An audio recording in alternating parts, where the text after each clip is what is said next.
ناظرین السلام علیکم، آپ دیکھ رہے ہیں پروگرام پرسپیکٹیو نقطہ نظر اویس اقبال کے ساتھ جیو ٹی وی پہ۔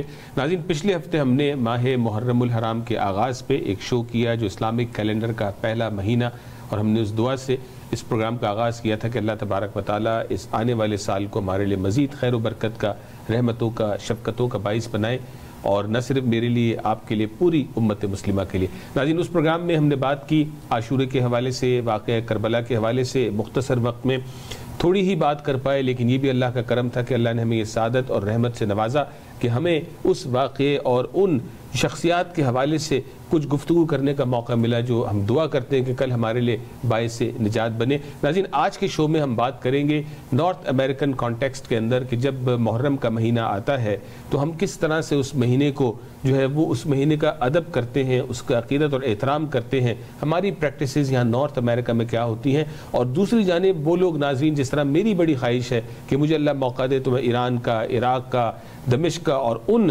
سرزمین کا مجھے دورہ کرنے کا موقع ملے کہ ہم حضرات اہل بیت اور جو ہے وہ کربلا کی جو سرزمین ہے اور جو ہماری اور جو وہاں پہ زیارات ہیں ان کو جا کے دیکھنے کا موقع ملے، وہاں پہ دعا بھی کرنے کا موقع ملے، اور ان ہستیوں کو، ان حضرات کو ہم سلام بھی پیش کر سکیں۔ اس پہ بات کرنے کے لیے آج ہمارے ساتھ اسٹوڈیو میں موجود ہے جناب former ambassador of Pakistan to many countries, جناب سبت یحییٰ نقوی صاحب موجود ہے۔ یحییٰ صاحب السلام علیکم اینڈ ویلکم ٹو دی شو۔ اور ہمارے ساتھ وسیم نقوی صاحب جو ہے وہ ایک مرتبہ پھر موجود ہیں، پچھلے ہفتے بھی آپ ہمارے ساتھ موجود تھے۔ آپ دونوں کو آج کے شو میں ویلکم کرتا ہوں۔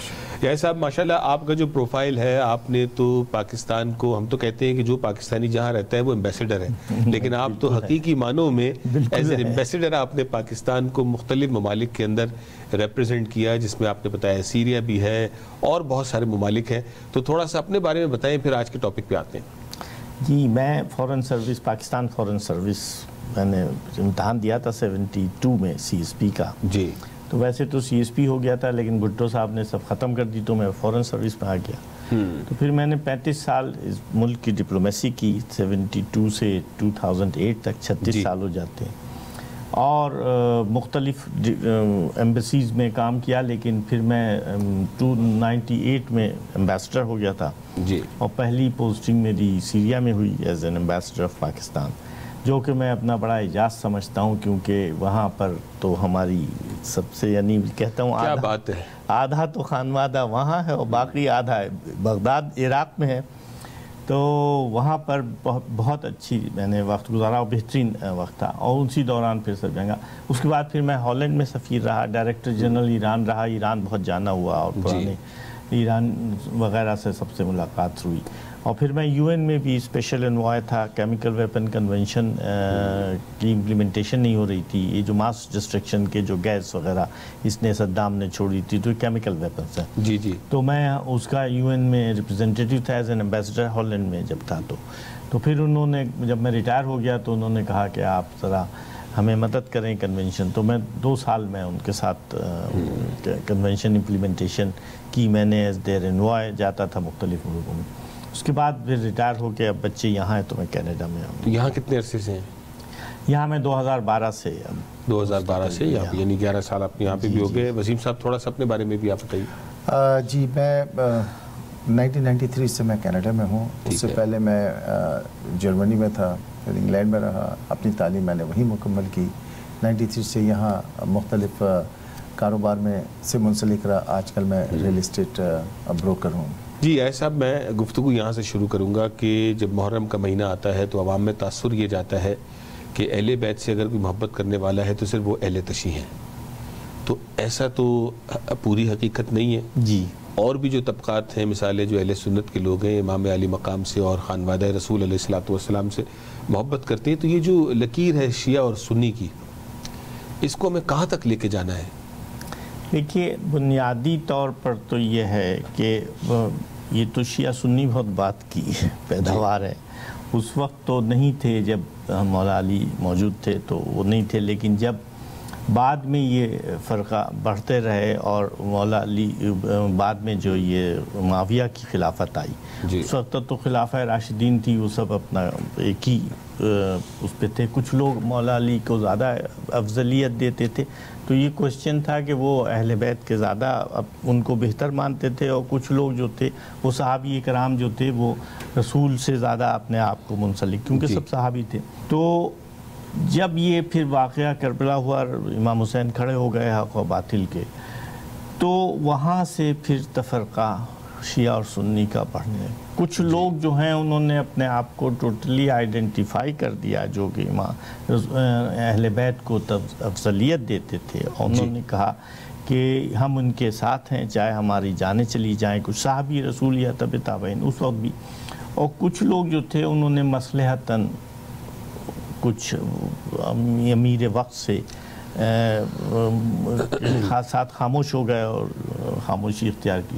اس کے بعد پھر یہ بڑھتے بڑھتے اصل میں جو ہے میرا خیال یہ ہے کہ ہندوستان میں تو 30s میں 40 اس سے کچھ پہلے یہ شیعہ سنی کے تفرقات بڑھتے رہے، اور اب تو یہ حالت ہو گئی ہے کہ بالکل ہی یعنی اتنی فالٹ لائنز اتنی زیادہ ہو گئیں کہ شیعوں کی روایتیں بھی الگ ہیں جو بالکل مستند ہیں یا نہیں ہیں ان کی اپنی. تو یہ بہت زیادہ تفرقہ ہو گیا. ٹھیک، وسیم صاحب یہ بتائیں کہ پاکستان میں تو میں سمجھتا ہوں کہ ٹھیک ہے شیعہ سنی گفتگو ہوتی ہے اور تکرار بھی ہوتی ہے، اور وہاں مساجدیں بھی ہیں تو امام بارگاہیں بھی ہیں، تو ایک سلسلہ رہتا ہے. تو یہاں پر نارتھ امریکہ کے اندر تو ہم ایک دوسرے کے ساتھ انتہائی پیار سے اور ان چیزوں کی پرواہ کیے بغیر ایک دوسرے کے ساتھ جو ہے وہ تعلق میں ہوتے ہیں. تو یہاں پہ آپ کیسا پاتے ہیں شیعہ سنی جب ایک ساتھ جاب بھی کر رہا ہے، انہیں آنا جانا سب لگا ہوا ہے؟ جی بہت اہم بات ہے کہ اگر ہم پاکستان سے کمپیئر کریں نارتھ امریکہ میں، تو دیکھیں یہاں آنے کے بعد آپ کو ایک سوسائٹی میں ایک ماحول ملتا ہے، آپ کو قانون کا تحفظ ملتا ہے، آپ کو ایک دوسرے کا احترام کرنا ہے، یعنی اپنے ہی مذہب میں نہیں، اپنے دوسری جو غیر مذہب ہیں، یہاں کچھ سرٹن کوشچنس ہیں جو آپ نہیں پوچھ سکتے، کسی سے کسی کا مذہب نہیں پوچھ سکتے، آپ کسی کی عبادت گاہ کو ڈسٹربنس نہیں کر سکتے. بدقسمتی سے کہ ہمارے ایشیا میں خاص طور سے ہندوستان اور پاکستان میں کچھ لوگوں نے اس کو اپنے مفادات کے لیے استعمال کرنے کی کوشش کی ہے، ورنہ اہل سنت میں بھی بہت بڑی تعداد ہے کہ جو اہل بیت سے محبت کا دعویٰ ضرور کرتے ہیں اور وہ واقعی کرتے ہیں محبت، لیکن ان کو جو گائیڈ کرنے والے لوگ ہیں وہ ان کی ڈائریکشن تبدیل کر دیتے ہیں.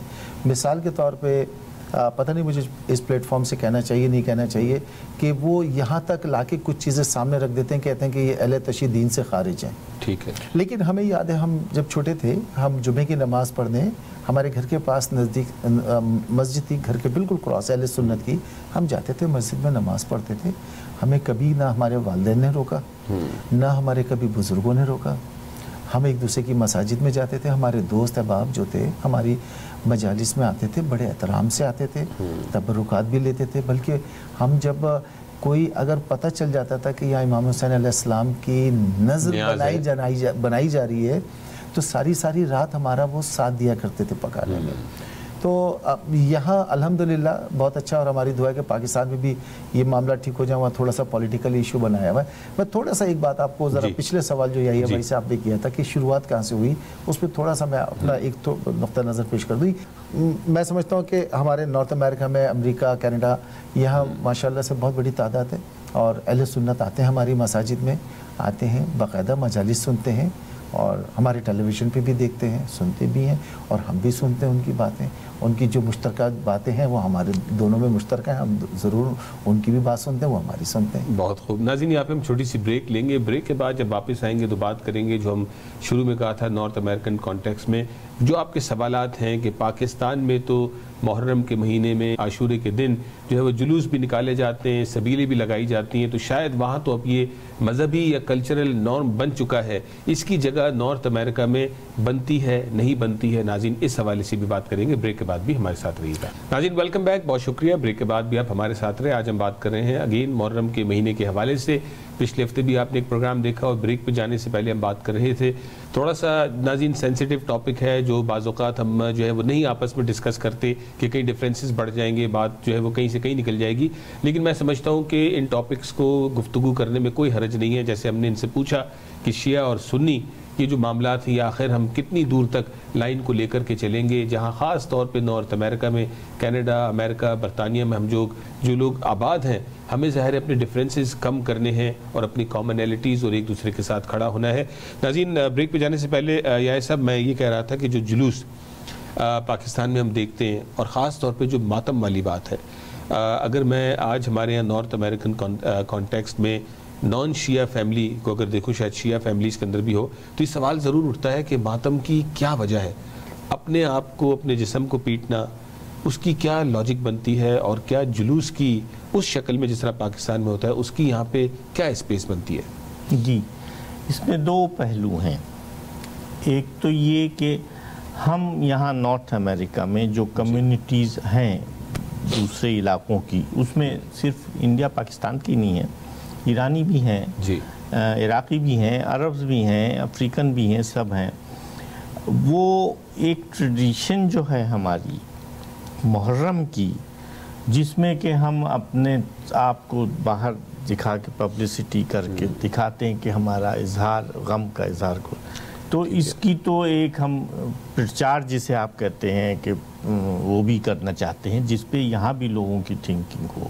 ایک تو یہ پہلو ہے۔ دوسرا جو بہت امپورٹنٹ پہلو ہے وہ یہ ہے کہ ہم یہ کلچرل بھی ہے، ریلیجن بھی ہے، کلچرل سے زیادہ ریلیجن ٹریڈیشن ہے۔ لیکن نا یہ تو اتنا بڑا سانحہ ہے کہ انسانیت کی ہر جگہ، مسلمان اور کیا بلکہ وہاں حسینی برہمن بھی ہندوستان میں ہیں، اور وہ سندھ میں بھی ہیں، لکھنؤ میں ان کے امام باڑے ہیں، پوری جنگوں پہ ان کے امام باڑے ہیں حسینی برہمن، اور وہ بہت زبردست عاشورہ وغیرہ مناتے ہیں اور اسی طریقے سے مناتے ہیں۔ اسی طریقے سے افریقہ میں بہت ٹرائبس ہیں جو عاشورے کو اپنے طریقے سے مناتے ہیں۔ بلکہ میں آپ کو بتاؤں، کلچرل ایکسپوزیشن کے علاوہ جو اپنی اسپریچول ریوائیول جو ہوتی ہے وہ بھی اس کے لیے لازمی ہے۔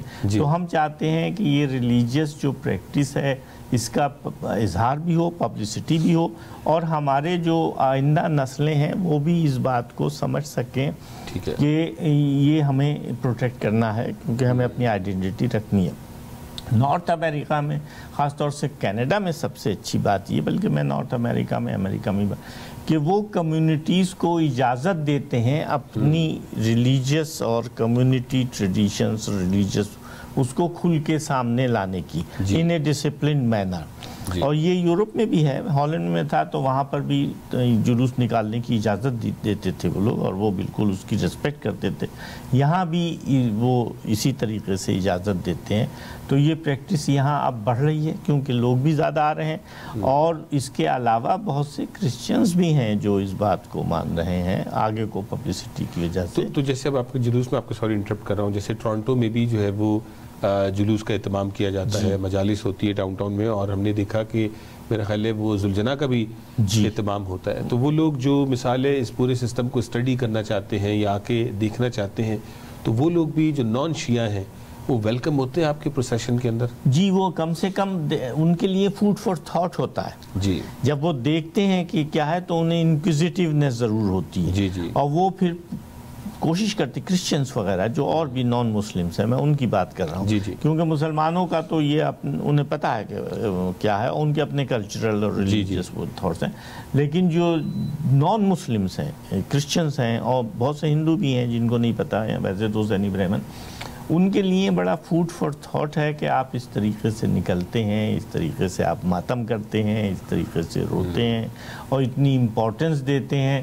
تو یہ وہی میں کہہ رہا ہوں کہ اس کو نارتھ امریکہ میں کوئی اس پہ پابندی وغیرہ کہیں نہیں ہم دیکھتے، اور اس کو وہ بلکہ ریلیجیس ریسپیکٹ کے ساتھ اس کی سولیمنٹی کو برقرار رکھ کے ہمیں اجازت دیتے ہیں کہ ہم بالکل اپنے عقیدے کے مطابق عاشورے کو منائیں اور پروسیس نکالیں۔ بالکل ٹھیک۔ وسیم صاحب، آپ بتائیں کہ ٹورنٹو میں جو ہے وہ کب یہ جلوس نکلتا ہے اور کتنی ایک تعداد موجود ہوتی ہے، اور ہر سال کیا یہ سلسلہ بڑھتا ہی چلا جا رہا ہے؟ جی ویس بھائی، پچھلے میں جب 93 میں یہاں آیا تھا تو ایک چھوٹی سی ایک فیملی تھی جو 5 افراد پر مشتمل تھی، تو جو میرا پہلی دفعہ میرے دیکھنے کا مشاہدے میں آیا ہے، تو اس فیملی نے اس جلوس کو ارینج کیا تھا جو کوئنز پارک میں اور انہوں نے اس زمانے میں TTC کی تمام بسز میں اور ٹرین میں باقاعدہ انہوں نے پمفلٹ لگایا. تو آئی واز شاک کہ میں دیکھتا رہا کہ یہاں پہ عاشورے کا کس طرح سے. خیر اس زمانے ہم نئے آئے تھے, بسیں بدلتے ہوئے چینج کر کے سب وے سے پوچھتے ہم آ گئے. تو جب وہاں ہم گئے تو تقریباً کوئی 25 لوگ تھے. ان 25 افراد میں سردی کے کوئی مائنس میرے خیال میں 30-35 ٹمپریچر تھا. اس میں بچے بھی تھے, پورے بنڈل اپ ہو کے بیٹھے, باقاعدہ مجلس ہوئی اسی طرح اسی اہتمام سے جس طرح سے تقاضے ہیں مجالس کے, اسی طرح مجلس ہوئی. لوگ برف پہ بیٹھے بھی, اور پھر وہ جلوس کا پروسیشن جب نکلا تو وہ ہوتا ہوا جو اپنے مخصوص مقام ہے وہاں تک پہنچا. اس میں آپ نے بھی بات کی تھی کہ ذوالجنیح کی, تو ذوالجنیح کی اور تابوت اور علم یہ ایک اہم جز ہے کسی بھی ہمارے جلوس کا. ٹھیک ہے. اور جب یہ ہوتا ہے تو ظاہر ہے کہ ماتم اور گریہ بھی ہوتا ہے. اس کا تھوڑا سا ذرا سا میں آپ کو بتاتا چلوں کہ جب عاشور کے دن جب کربلا معلیٰ میں جب مغرب کے وقت تمام خیمے جل گئے اور تمام بیویوں کو اسیر کر دیا گیا, تو ان کو جب جو اسیران کربلا تھے ان کو ایک جگہ لا کے شام میں جب قید کیا گیا, تو اس کے بعد 2-3 دن کے بعد ان سے کہا گیا کہ بھائی اب آپ کو کھانا بھی دے رہے ہیں, پانی بھی دے رہے ہیں. تو انہوں نے ریفیوز کر دیا کہ ہمیں تو ہمارے گھر کے تمام چھوٹے بچے 6 مہینے سے لے کر کے 70-72 سال تک کے لوگ جو تھے, بزرگ جو تھے 80 سال کے بزرگ, وہ سب مارے گئے.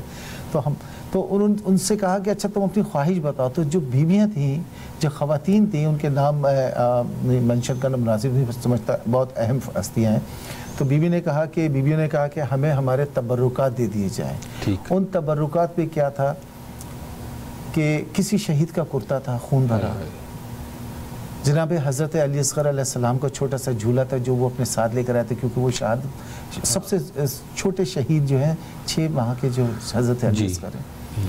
اس کے بعد مولا عباس علیہ السلام کا علم آیا, ان کے جو بقائے جاتے, جب یہ ان کو دیا گیا, اس میں گھوڑا بھی تھا جناب قاسم علیہ السلام کا. تو یہ 4-5 چیزیں جب آئی ہیں تو اس کمرے میں بیویوں میں کوہرام مچ گیا. ہر بیوی نے کوئی اپنے بیٹے کا ماتم کر رہی تھی, کوئی اپنے شوہر کا ماتم کر رہی تھی, کوئی اپنے باپ کا ماتم کر رہی تھی.